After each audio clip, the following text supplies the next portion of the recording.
The Lightning Thief, Chapter 5. I play pinochle with a horse. I had weird dreams full of barnyard animals. Most of them wanted to kill me. The rest wanted food.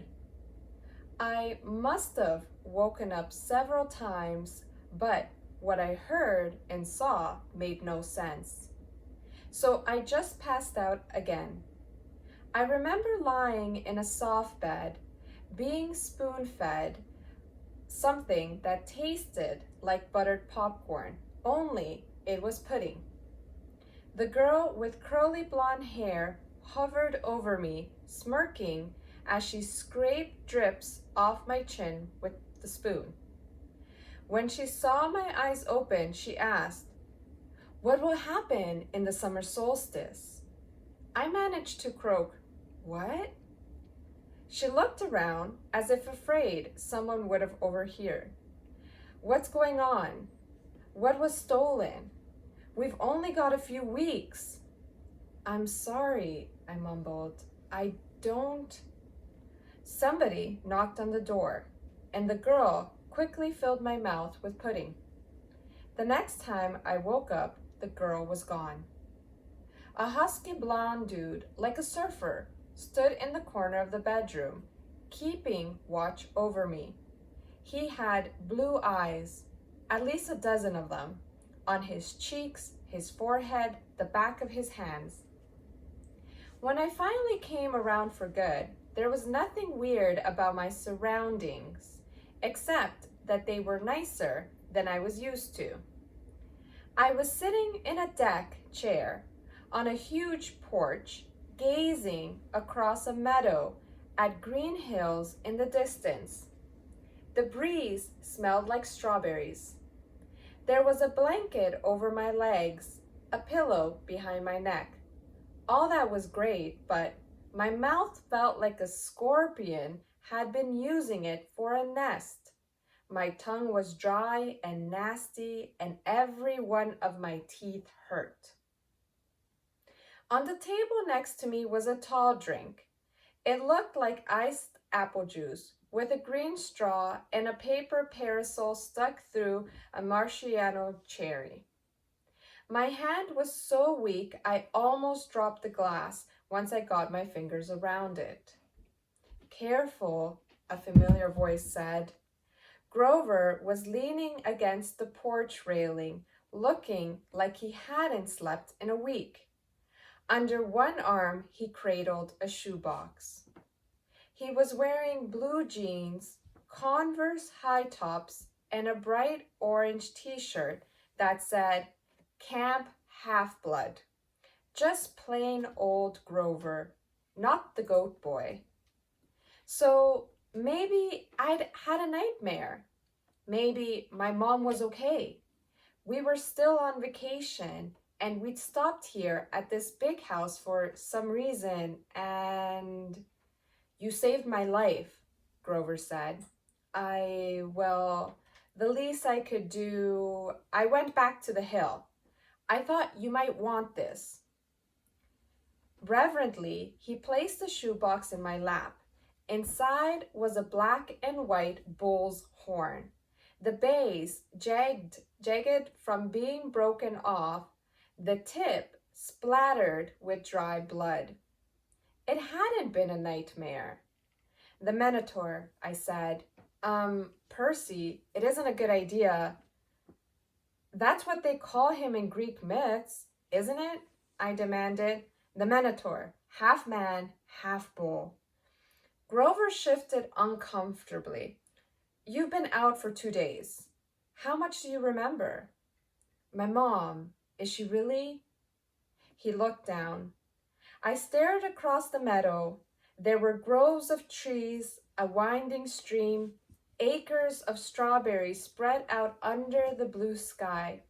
The valley was surrounded by rolling hills, and the tallest one, directly in front of us, was the one with the huge pine tree on top. Even that looked beautiful in the sunlight. My mother was gone. The whole world should be black and cold. Nothing should look beautiful. I'm sorry, Grover sniffled. I'm a failure. I'm I'm the worst satire in the world. He moaned, stomping his foot so hard it came off. I mean, the Converse high top came off. The inside was filled with styrofoam, except for a hoof-shaped hole. Oh, stikes, he mumbled. Thunder rolled across the clear sky. As he struggled to get his hoof back in the fake foot, I thought, well, that settles it. Grover was a satire. I was ready to bet that if I shaved his curly brown hair, I would find tiny horns on his head. But I was too miserable to care that satires existed, or even minotaurs. All that meant was my mom really had been squeezed into nothingness, dissolved into yellow light. I was alone, an orphan. I would have to live with Smelly Gabe? No, that would never happen. I would live on the streets first. I would pretend I was 17 and join the army. I'd do something. Grover was still sniffling. The poor kid, poor goat, satire, whatever, looked as if he expected to be hit. I said, "It wasn't your fault." "Yes, it was. I was supposed to protect you." "Did my mother ask you to protect me?" "No, but that's my job. I'm a keeper. At least, I was." "But why?" I suddenly felt dizzy, my vision swimming. "Don't strain yourself," Grover said. "Here." He helped me hold my glass and put the straw to my lips. I recoiled at the taste because I was expecting apple juice. It wasn't that at all. It was chocolate chip cookies, liquid cookies, and not just any cookies, my mom's homemade blue chocolate chip cookies, buttery and hot, with the chips still melting. Drinking it, my whole body felt warm and good, full of energy. My grief didn't go away, but I felt as if my mom had just brushed her hand against my cheek, given me a cookie the way she used to when I was small, and told me everything was going to be okay. Before I knew it, I drained the glass. I stared into it. Sure, I just had a warm drink, but the ice cubes hadn't even melted. "Was it good?" Grover asked. I nodded. "What did it taste like?" He sounded so wistful, I felt guilty. "Sorry," I said. "I should have let you taste." His eyes got wide. "No, that's not what I meant. I just wondered." "Chocolate chip cookies," I said. "My mom's, homemade." He sighed. "And how do you feel?" "Like I could throw Nancy Bobofit 100 yards. "That's good," he said. "That's good. I don't think you could risk drinking any more of that stuff." "What do you mean?" He took the empty glass from me gingerly, as if it were dynamite, and set it back on the table. "Come on. Chiron and Mr. D are waiting." The porch wrapped all the way around the farmhouse. My legs felt wobbly, trying to walk that far. Grover offered to carry the Minotaur horn, but I held on to it.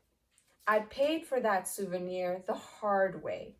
I wasn't going to let it go. As we came around the opposite end of the house, I caught my breath. We must have been on the north shore of Long Island, because on this side of the house, the valley marched all the way up to the water, which glittered about a mile in the distance. Between here and there, I simply couldn't process everything I was seeing. The The landscape was dotted with buildings that looked like ancient Greek architecture. An open-air pavilion, an amphitheater, a circular arena, except that they all looked brand new, their white marble columns sparkling in the sun. In a nearby sandpit, a dozen high school age kids and satires played football. Canoes glided across a small lake. Kids in bright orange t-shirts, like rovers, were chasing each other around a cluster of cabins nestled in the woods. Some shot targets at an archery range. Others rode horses down a wooded trail, and unless I was hallucinating, some of their horses had wings.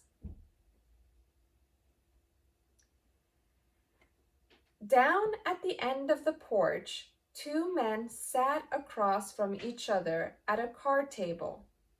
The blonde-haired girl who'd spoon-fed me popcorn flavored pudding was leaning on the porch rail next to them.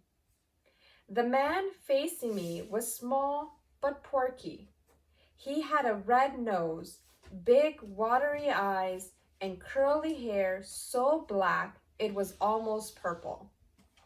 He looked like those paintings of baby angels. What do you call them? Hubbubs? No, cherubs. That's it.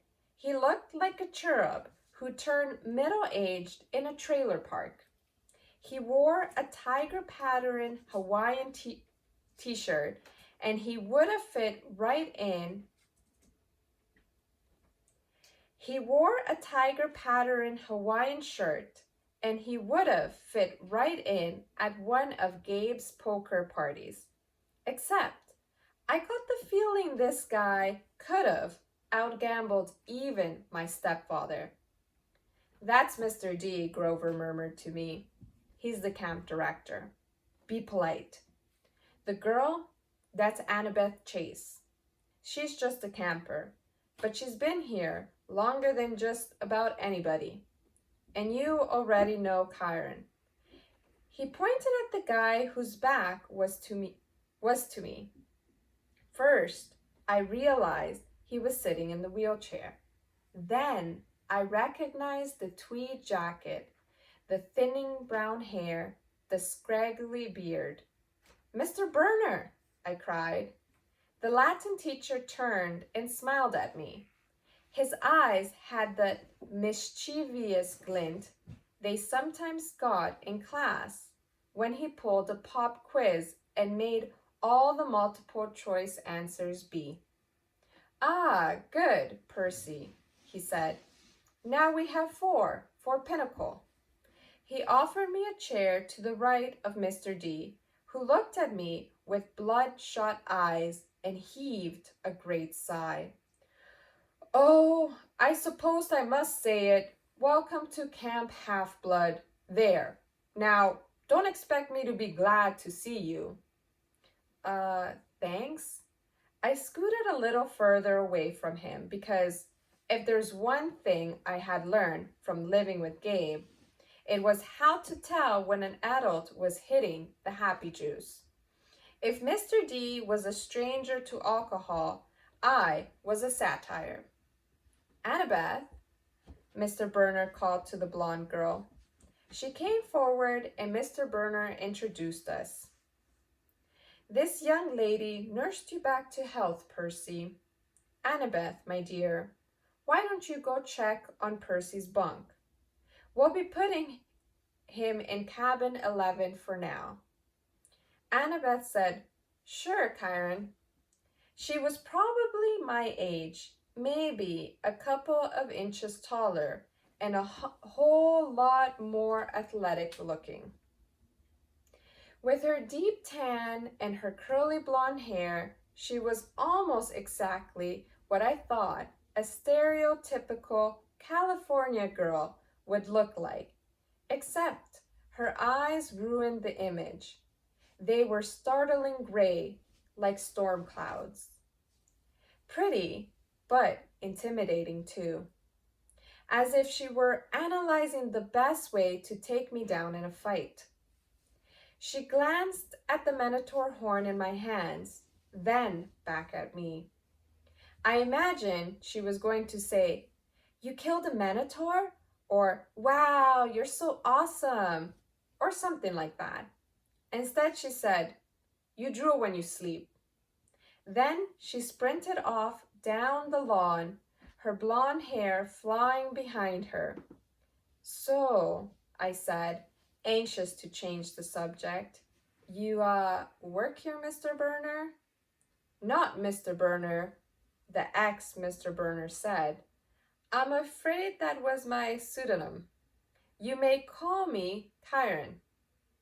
Okay, totally confused, I looked at the director. "And Mr. D, does that stand for something?" Mr. D stopped shuffling the cars. He looked at me like I just belched loudly. "Young man, names are powerful things. You don't just go around using them for no reason." "Oh, right. Sorry." "I must say, Percy," Kyron Burner broke in, "I'm glad to see you alive. It's been a long time since I've made a house call to a potential camper. I'd hate to think I've wasted my time." "House call?" "My year at Yancey Academy, to instruct you. We have satires at most schools, of course, keeping a lookout. But Grover alerted me as soon as he met you. He sensed you were something special. So I decided to come upstate. I convinced the other Latin teacher to take a leave of absence. I tried to remember the beginning of the school year. It seemed like so long ago.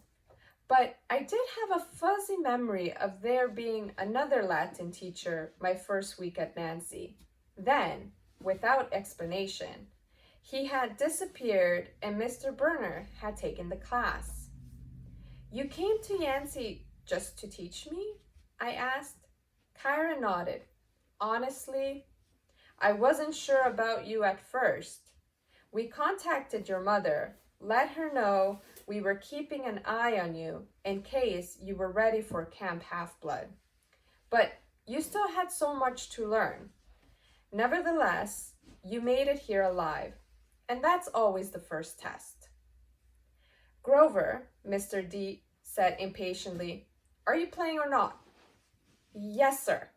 Grover trembled as he took the fourth chair, though I didn't know why he should be so afraid of a pudgy little man in a tiger print Hawaiian shirt. "You do know how to play pinochle." Mr. D eyed me suspiciously. "I'm afraid not," I said. "I'm afraid not, sir," he said. "Sir," I repeated. I was liking the camp director less and less. "Well," he told me, "it is, along with gladiator fighting and Pac-Man, one of the greatest games ever invented by humans. I would expect all civilized young men to know the rules."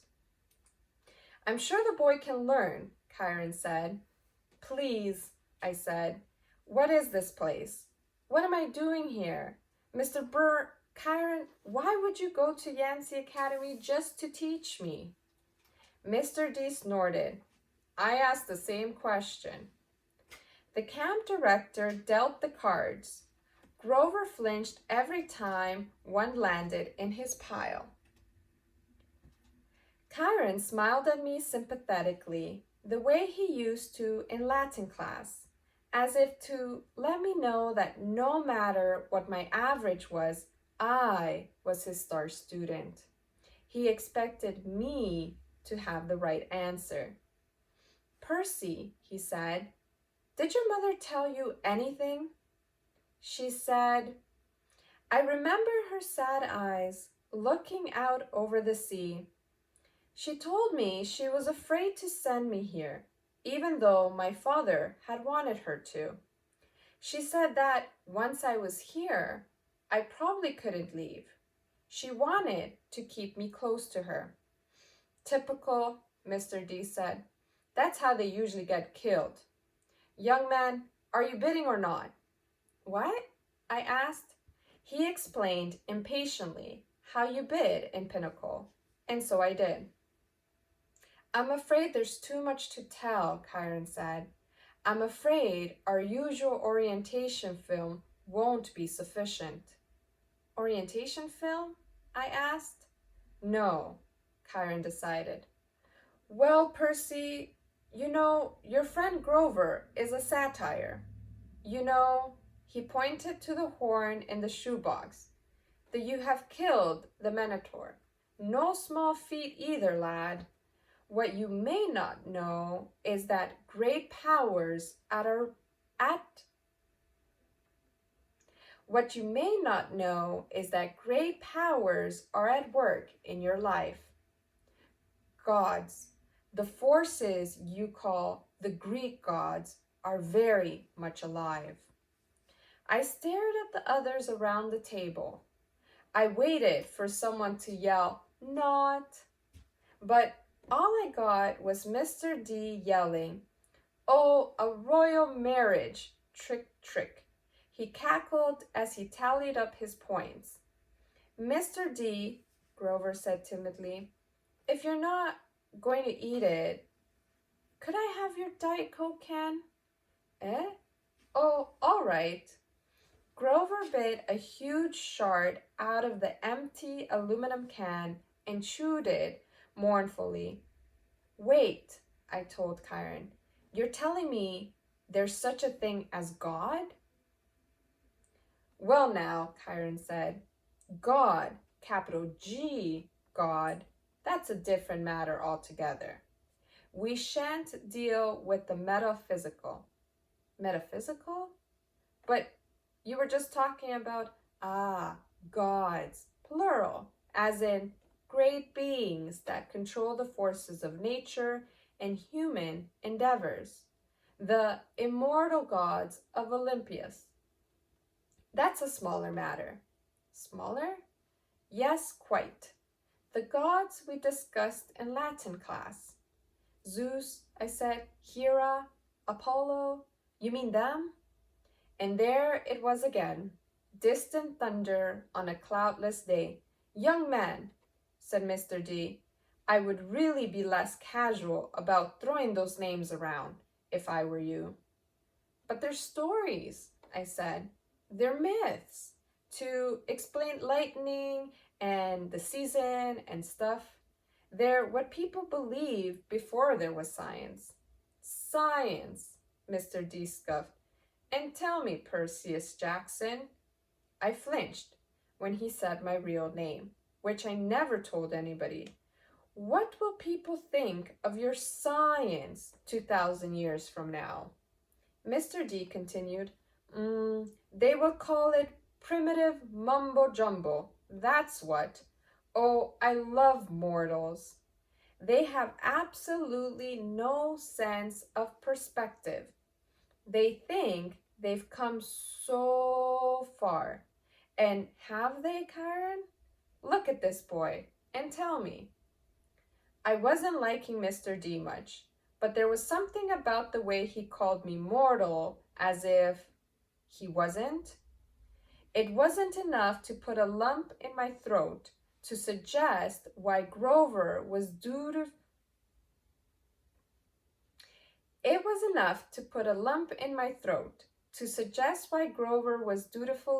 minding his cards, chewing his soda can, and keeping his mouth shut. "Percy," Chiron said, "you may choose to believe or not, but the fact is that immortal means immortal. Can you imagine that for a moment? Never dying, never fading, existing just as you are for all time."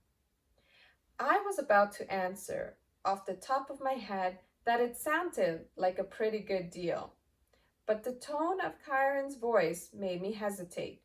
"You mean whether people believed in you or not?" I said. Exactly, Karen agreed. If you were a god, how would you like being called a myth, an old story, to explain lightning? What if I told you, Percy Jackson, that someday people would call you a myth? Just created to explain how little boys can get over losing their mothers. My heart pounded. He was trying to make me angry for some reason, but I wasn't going to let him. I said, I wouldn't like it, but I don't believe in gods. Oh, you'd better, Mr. D murmured, before one of them incinerates you. Grover said, please, sir, he's just lost his mother. He's in shock. A lucky thing, too, Mr. D grumbled, playing a card. Bad enough I'm confined to this miserable job working with boys who don't even believe. He waved his hand and a goblet appeared on the table, as if the sunlight had bent momentarily and woven the air into glass. The goblet filled itself with red wine. My jaw dropped, but Karen hardly looked up. Mr. D, he warned, your restrictions. Mr. D looked at the wine and feigned surprise. Dear me! He looked at the sky and yelled, old habits, sorry. More thunder. Mr. D waved his hand again, and the wine glass changed into a fresh can of Diet Coke, and went back to his card game. Kyron winked at me. Mr. D offended his father a while back. Took a fancy to a wood nymph who had been declared off limits. A wood nymph, I repeated, still staring at the Diet Coke can like it was from outer space.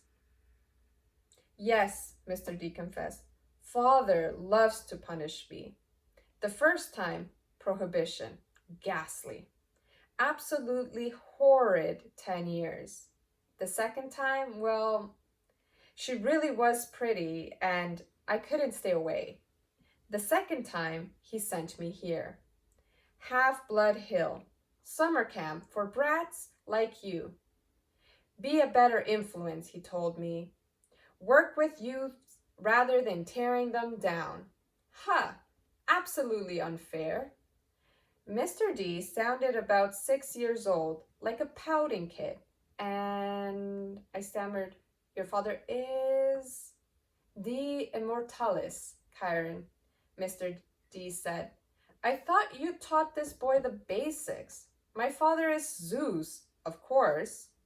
I ran through D names from Greek mythology, wine, the skin of a tiger, the satires that all seemed to work here, the way Grover cringed as if Mr. D were his master.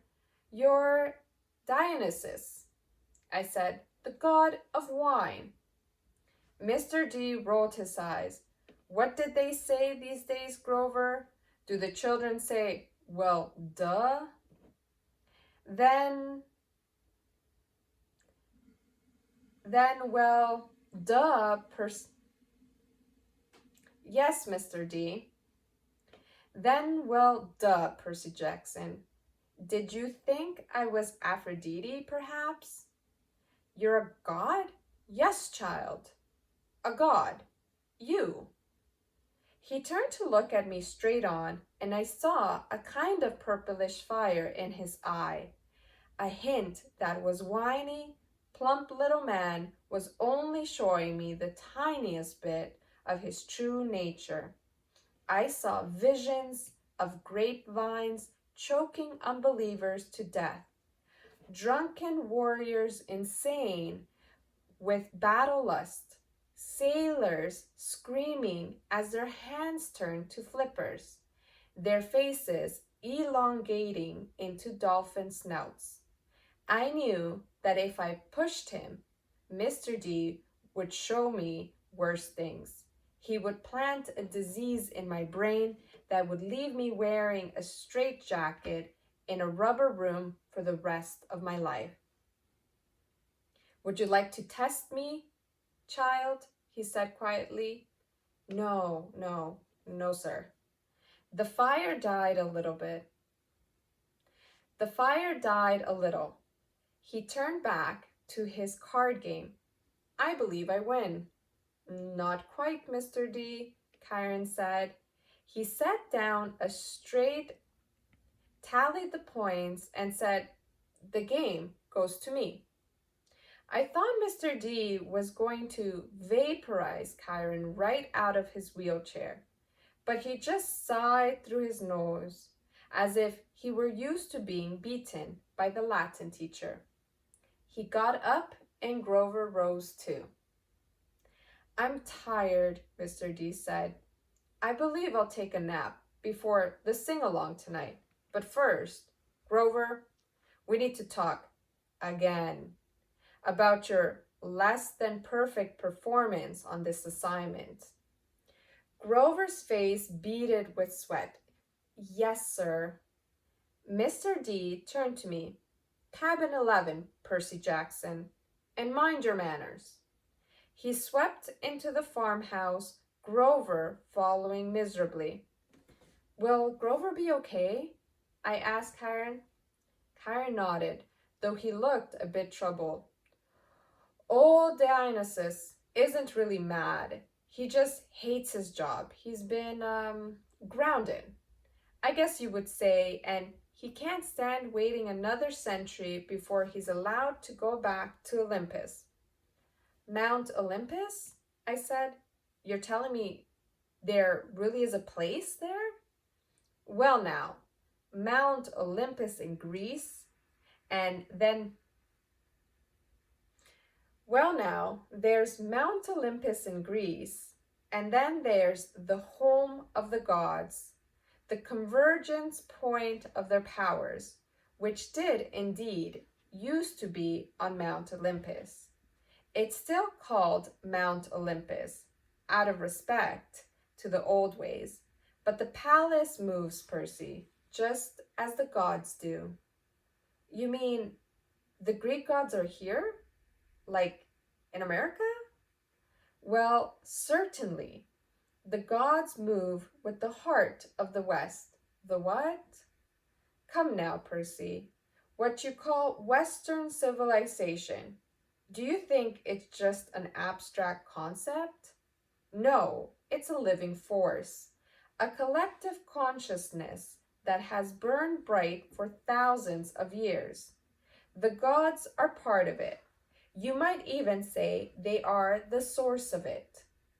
Or at least they are tied so tightly to it that they couldn't possibly fade. Not unless all Western civilization were obliterated. The fire started in Greece. Then, as you well know, or as I hope you know, since you passed my course, the heart of the fire moved to Rome. And so did the gods.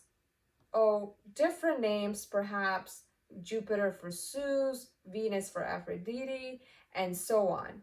And the same forces, the same gods. And then they died. Died? No. Did the West die? The gods simply moved to Germany, to France, to Spain for a while. Wherever the flame was brightest, the gods were there. They spent several centuries in England. All you need to do is look at the architecture. People do not forget the gods. Every place they've ruled for the last 3,000 years, you can see them in paintings, in statues, on the most important buildings. And yes, Percy, of course, they are now in your United States. Look at your symbol. Look at your symbol, the eagle of Zeus. Look at the statue of Prometheus in Rockefeller Center, the Greek facades of your government buildings in Washington. I defy you to find any American city where the Olympians are not prominently displayed in multiple places. Like it or not, and believe me, plenty of people weren't very fond of Rome either. America is now the heart of the flame. It is the great power of the West, and so Olympus is here, and we are here. It was all too much, especially the fact that I seemed to be included in Chiron's we, as if I were part of some club. Who are you, Chiron? Who am I? Chiron smiled. He shifted his weight as if he were going to get up out of his chair, but I knew that was impossible. He was paralyzed from the waist down. Who are you? He mused. Well, that's the question we all want answered, isn't it?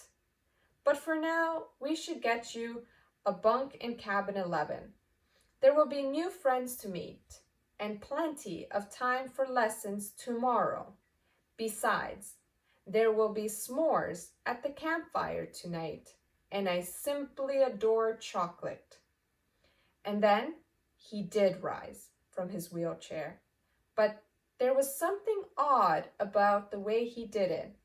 His blanket fell away from his legs, but the legs didn't move. His waist kept getting longer, rising above his belt. At first, I thought he was wearing very long white velvet underwear, but as he kept rising out of the chair, taller than any man, I realized that the velvet underwear wasn't underwear. It was the front of an animal, muscle and sinew under coarse white fur.